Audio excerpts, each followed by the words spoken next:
I've long thought of war as an institution which should be abolished, a deadly, ghastly thing that does nothing more than take the lives of men.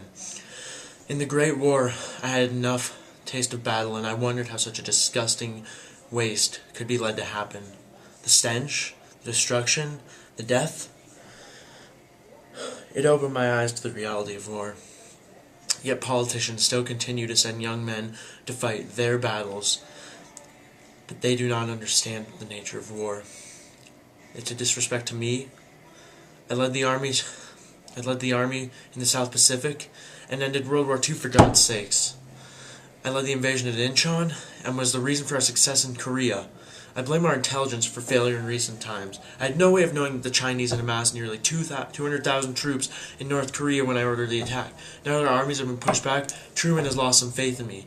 I see no way out of this war. I'd rather lose Korea than lose my men, but I will fight this enemy to protect our allies as long as I can without risking the lives of my men.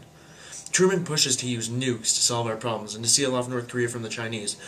But the death and destruction this would bring is unthinkable.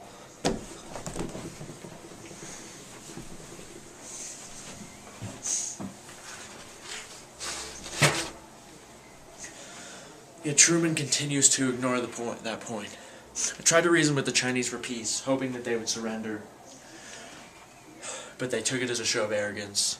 So did Truman. And while Truman worries about Russia and the impact war with China could have, the Russians are preoccupied with their activities in Europe and do not associate themselves with the communists of Asia. I tried to reason with Truman. I told him the Russians and the Chinese did not interact with each other, but he continues to ignore my reasoning and continues to lose faith in me.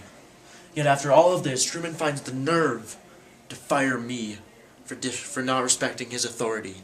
I ordered Ridgway to attack as a show of power to the enemy that we will not give up. But Truman takes my attacks and my opinions personally and uses them against me. It distresses me to know that my friends in the Joint Chiefs have sided with Truman's beliefs and forced my removal. This hurts me deeply, but Ridgway is a good commander and a good man, so I believe he will protect my men as he is as protective of them as I am. He knows war, unlike Truman. He will ensure to the best of his ability the protection of my men. So farewell to my command and my life's work. It was a good run. I wonder, though, how my men feel about my relief. They're the reason I've stayed honorable through this ordeal. I wanted to preserve their honor by acting with honor and dignity. I hope that they will understand that when I'm done. Even with this crushing blow, I'm still confident because I have seen the newspapers and I know that the nation grieves over my absence in the field. It is a sad day to see myself relieved of duty, a day that I did not see coming for many years. It saddens me, and I grieve for myself.